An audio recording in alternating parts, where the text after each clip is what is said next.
Estimados amigos, decía el presidente Iglesias que hay una sed de ética en América Latina.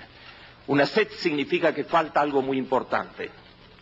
Yo voy a tratar muy brevemente, de abordar cuáles son las causas por las que hay una sed de ética, en primer lugar. En segundo lugar, voy a tratar de poner a foco lo que yo llamo el agotamiento de los pretextos y de las coartadas para justificar los vacíos éticos de América Latina. Y en tercer término voy a señalar ejemplos de cómo esto que hemos aprendido en estas dos magníficas presentaciones y las anteriores, la inclusión de la ética abre una agenda nueva en materia de proyectos de desarrollo. Y voy a mencionar una serie de ejemplos concretos.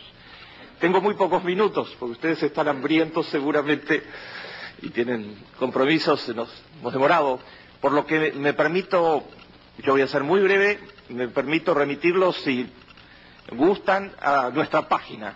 Me voy a permitir hacer propaganda válida, una vez más. Allí tienen una serie de trabajos donde humildemente amplío esto y muchos otros trabajos de otras personas que colaboran con nosotros que les pueden ser de utilidad. La página es de todos los latinoamericanos. En primer lugar, ¿por qué hay tanta insatisfacción ética? Insatisfacción ética que ahora se expresa. Las encuestas son terminantes y las protestas sociales intensas en muchísimos países de América Latina, bajo muy diferentes caras de acuerdo a la experiencia histórica de cada uno de los países, tienen un sello ético. Se está exigiendo desde ya que cese la corrupción. Es un punto central. Pero se están exigiendo otras cosas a sí mismo.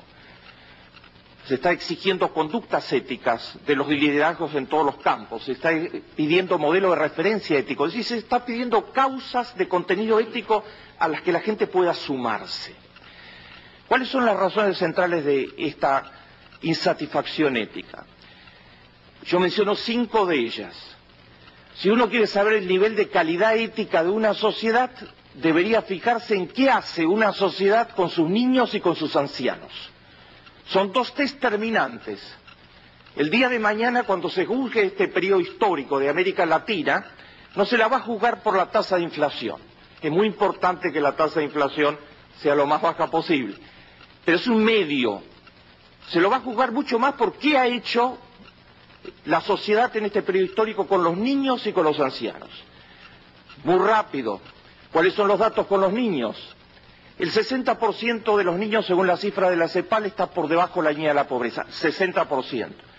Una tercera parte de los menores de 2 años de edad, o sea, los bebés, sufren desnutrición actualmente en América Latina. Estamos hablando de un continente que podría proveer alimentos para una población muchas veces superior a la población que actualmente tiene. 22 chicos menores de 14 años de edad trabajan. Para acercarles de más cerca, en Ecuador, Bolivia, Perú, en este momento, según la cifra de la OIT, el 20% de todos los chicos de menos de 14 años de edad están trabajando, en lugar de estar en la escuela, o sea, son objeto de explotación laboral abierta.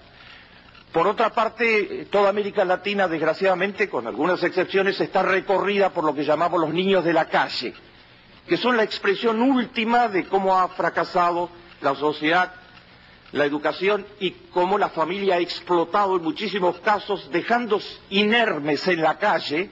La figura física representa la exclusión social más intensa de esta región, a cerca de 40 millones de niños, según las cifras, que viven en la calle o que van y vienen de la calle, tocados en toda América Latina. Vivir en la calle, según una encuesta muy útil del BID, de hace poco tiempo, vivir en la calle de Tegucigalpa, donde se realizó la encuesta, hay 25.000 niños viviendo allí, significa lo siguiente: de cada 100 niños que viven en la calle, el 60% padece de una dolencia psíquica muy importante que se llama depresión, y 6 de cada 100 se suicidan. Es decir, vivir en la calle es vivir en el infierno. No son muy alentadoras las cifras sobre las edades mayores. Los mayores de 65 años de edad de las áreas urbanas de América Latina, según las cifras del BID, el 40,6% no tiene actualmente ingresos de ninguna índole. O sea, están en la desprotección absoluta. Y si tomamos a aquellos que tienen algún tipo de seguro social. En los centros urbanos solo 2 de cada 5 tienen algún ingreso que venga de algún tipo de seguridad social, después de haber trabajado toda su vida. En las zonas rurales es 1 de cada 5. Si seguimos después de los niños y los ancianos con los jóvenes, a los que toda sociedad éticamente debería abrir las puertas de las oportunidades, la tercera parte de los jóvenes de América Latina están desocupados actualmente. La tasa de desocupación juvenil es mucho mayor que la tasa de desocupación abierta promedio de la región, y según cifras recientes, el 37% de los jóvenes no finalizan la educación secundaria, y de ellos el 50% no finaliza la educación primaria. Sí, tenemos un inmenso grupo de jóvenes en la sociedad que están fuera del mercado de trabajo y fuera del sistema educativo. Si continuamos con los vacíos éticos, necesariamente deberemos fijar una mirada en algo que no es muy observado, pero debería ser observado todos los días. ¿Qué sucede con la institución familiar en América Latina? La familia, base de la sociedad, fundamental para todo lo que hemos conversado esta mañana, para el desarrollo económico, para el desarrollo social, para el equilibrio político, fundamental para la vida personal en sus aspectos más ricos, etcétera, está en quiebra significativa bajo el impacto de estas cifras de pauperización. La pauperización penetra en las estructuras familiares y las lleva a niveles de implosión. El 30% de las familias de América Latina tienen actualmente solo el cónyuge femenino, de las familias humildes, el cónyuge femenino al frente de la unidad familiar. Y la ciudad de Buenos Aires, por ejemplo, bajo el embate de la pobreza en los años 90, que llevó a casi la destrucción de buena parte de la clase media, experimenta ahora un fenómeno nuevo, objeto de estudio de psicología social, que muchísimas familias de clase media que están al borde de la explosión o que han explotado. La Universidad de Buenos Aires, en un estudio reciente sobre los desocupados por largos periodos, que fue la característica de la Argentina en años recientes y de otros lugares de América Latina, dice que en esa situación la gente tiende a autodestruirse y a destruir su familia. Esas son las conclusiones finales de la investigación.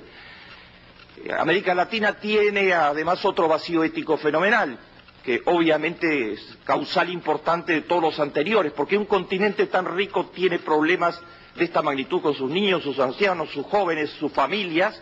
Una razón central es la desigualdad. La desigualdad es un problema económico y social.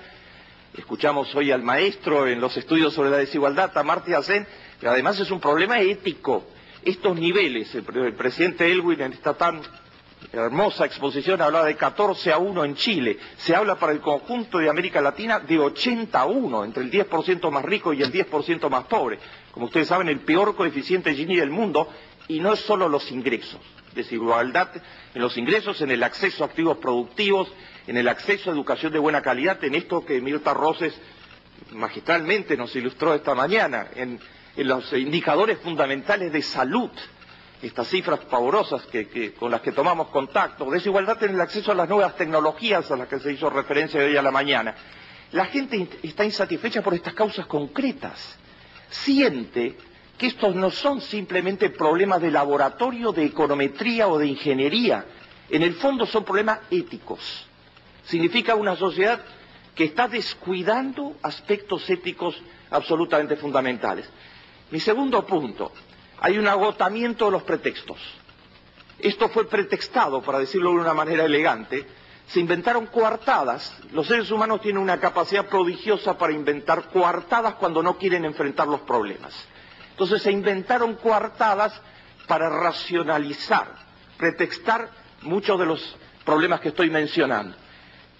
No se tolera más. La sociedad civil latinoamericana, cada vez más movilizada, cada vez más participativa, yo diría cada vez más madura, no tolera más esas coartadas. Menciono 3 de esas coartadas, que no son todas. Una de las coartadas es la que el presidente Aylwin en su magnífico informe, el informe de la Comisión Económico-Social sobre América Latina para la cumbre de Copenhague, el informe que él encabezó, llama echarle la culpa a las víctimas. La coartada de que la culpa de la pobreza la tienen los pobres. Esa coartada tiene un registro en el lenguaje que usamos todos los días. El lenguaje es muy importante para entender lo que pasa en la historia de una sociedad. Normalmente lo resume la expresión perdedores y ganadores. Todos nos hemos acostumbrado a hablar de que hay perdedores y hay ganadores. Es muy fácil plantearlo en esos términos.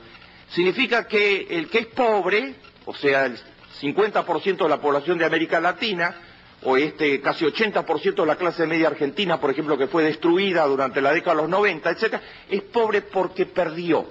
Él perdió. O sea, no supo ser suficientemente activo, imaginativo, etcétera. Y el que ganó es por sus propios méritos, etcétera. Es una falsificación burda. Todos perdemos. Todos perdimos. Cuando una sociedad se empobrece, cuando genera estos problemas éticos, cuando sus familias tiemblan, todos perdemos. Y eso finalmente tiene registro, entre otros aspectos, en la cifra de criminalidad creciente en América Latina, de inseguridad colectiva y en muchísimos planos de la vida personal. Pero además, la idea de que se pierde solo por la propia actividad en una sociedad que ha generado montos tan significativos de pobreza, teniendo niveles potenciales de desarrollo, en términos de riquezas potenciales tan importantes, y donde la desigualdad evidentemente ha sido una mediación en generar estos niveles de pobreza, etcétera, es desvirtuar totalmente la realidad. Es sacarse el problema de encima, adjudicándoselo, como decía el informe Elwin, lo llamo yo, a las propias víctimas.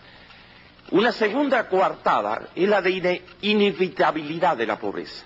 Cierto lenguaje que se ha utilizado en el más alto liderazgo político de América Latina años atrás, donde se decía que la pobreza es inevitable, que forma parte de lo usual en el género humano. Había algún presidente que decía, cuando le preguntaban, pobres hay en todos lados y pobres hubo siempre, argumentando este tipo de definición. Esto es absolutamente fuera de la realidad. Terminamos de escuchar esta experiencia ejemplar de Noruega, y bueno, ellos han demostrado que pobres no hay en todos lados, ¿no? Todo el modelo nórdico ha llevado la cifra de pobreza absolutamente a niveles mínimos, y siempre me cuentan que 100 años atrás, ¿no?, Noruega era una sociedad con mucha migración por sus problemas de pobreza. O sea, no es real que pobres hay en todos lados ni que hubo siempre. La tercera coartada, quizás la más peligrosa de todas, es la de, para reflejarlo en un lenguaje latinoamericano típico, ¿y a mí qué me importa? O sea, ¿yo qué tengo que ver? ¿A mí qué me importa o yo qué tengo que ver? Si los niños están en las calles de muchas de nuestras ciudades jugando con fuego en medio de los semáforos para ganar unas monedas, arriesgando su vida, ¿yo qué tengo que ver que estoy manejando un automóvil, etcétera? O si los ancianos, por falta de ingresos, de protección social, etcétera, están pidiendo limosna, ¿yo qué tengo que ver? Esta coartada, la de la insensibilidad, en definitiva. Anestesiar la sensibilidad natural del ser humano para reaccionar frente a la injusticia, eso fue otra de las maneras de reaccionar. Yo creo que algo de lo más importante que está pasando, y quizás sea una explicación de estos modestos logros de esta iniciativa, etcétera, es que están agotadas. La gente no tolera más que se le diga que pobres hubo siempre, que los perdedores y los ganadores, esa versión mistificada de la realidad, o que él no tiene que ver. Hay una reacción absolutamente saludable, importante, con diferentes expresiones que dice, este es un tema ético. Esto tiene consecuencias a nivel de proyectos, mi último punto, y políticas de desarrollo. Los invito obviamente a discutir esto entre todos permanentemente. La ética aplicada tiene posibilidades poderosas.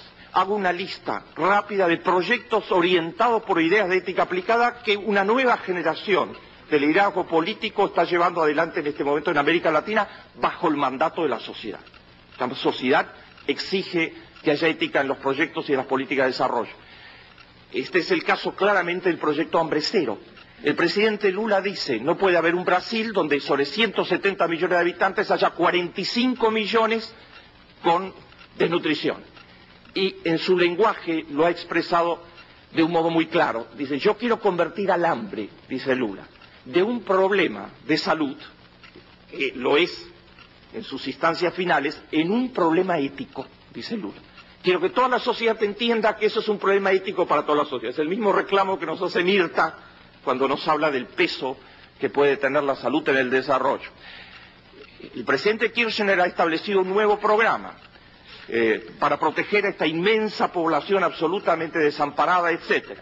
El programa Manos a la Obra, creación de economía social, etcétera, tiene como un componente central, y el BIT ha jugado un papel muy significativo al respecto, que la sociedad civil, a través de consejos consultivos descentralizados a nivel local, o sea, de todos los municipios, va a controlar el programa, y en sus versiones más recientes se va a incorporar cada vez más activamente a todos los aspectos de desarrollo del programa.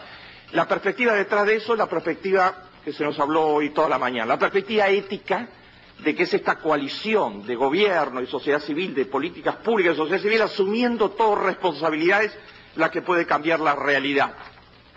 En el mismo campo, los programas que se vienen desarrollando por parte de las mismas comunidades pobres, quienes quizás primero aplicaron la ética a proyectos de desarrollo fueron los pobres de América Latina.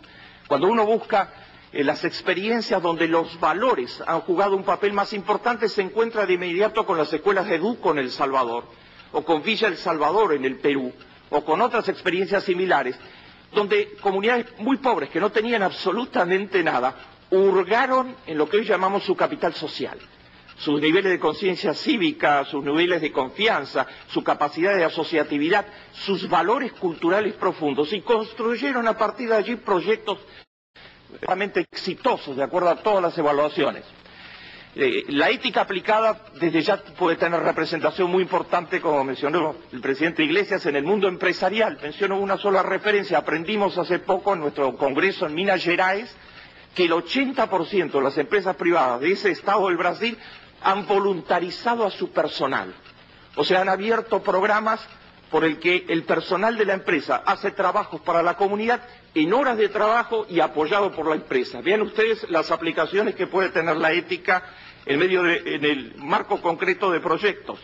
La ética está detrás de una de las experiencias con las que la Organización Panamericana de la Salud ha nutrido a toda América Latina, el municipio saludable, con los resultados fenomenales que tiene, que implica una gran coalición en torno a valores comunes.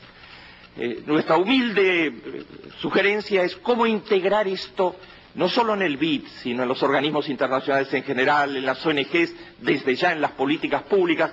Mi último ejemplo, el estado de Río Grande, en Brasil, el tercer estado en importancia del Brasil, su asamblea legislativa tiene un despacho unánime en este momento que va a tratar en los próximos meses de lo que sería probablemente la primer ley de responsabilidad social de las políticas públicas del continente. Es una ley firmada por todos los sectores políticos que establece que año tras año el Estado va a tener que fijarse objetivos de desarrollo humano, mortalidad infantil, mortalidad materna, protección de la familia, etcétera. Va a tener que fijar indicadores concretos, va a tener que rendir cuenta con un balance social anual sobre eso. Va a haber un sistema de auditoría de la sociedad civil durante el año y un sistema de información estadística fundamentalmente en las universidades para medir todo esto. Esto es una presión de la sociedad, esta misma sociedad de Río Grande la que generó el presupuesto municipal participativo de Porto Alegre. No es casual que estas experiencias se den allí. La ética aplicada puede cambiar muchas cosas, abre una agenda totalmente nueva. Mi última reflexión. ¿Es posible? Estamos acá reunidos en el día de hoy con este respaldo tan masivo, simplemente personas de buenas intenciones. Yo creo que es absolutamente viable, porque es una exigencia profunda de las sociedades. Las sociedades están hartas del vacío de ética. Piden que haya respuestas concretas en este plano. Y si tuviera que resumirlo, y esta es nuestra fuerza, y si tuviera que resumirlo de algún modo, en Estados Unidos ha habido una serie de casos de corrupción corporativa muy importantes, como todos ustedes conocen. Lo inició Enron, siguieron otros. Estos casos fueron perpetrados por personas de altísima educación y de ingresos importantísimos. Entonces no tienen una explicación racional clara. Algunas personas muy agudas están encontrando la explicación solamente en los problemas éticos. Y un periodista escribió en un periódico lo siguiente, dice, ¿ustedes creen que los altos ejecutivos de Enron no conocían los 10 mandamientos? Dice, claro que conocían los 10 mandamientos, tenían PhD o máster de las principales escuelas de gerencia del mundo, ¿no? Claro que conocían los 10 mandamientos. Dice, pero creyeron, dice el periodista, que eran las 10 sugerencias. En América Latina se ha creído que la ética es una sugerencia y que no tiene por qué influir en la economía. Es hora de que los 10 mandamientos se transformen en lo que son. Por algo la Biblia los llama mandamientos. Son para la vida cotidiana, son para la economía, son para mejorar nuestra sociedad. Muchas gracias.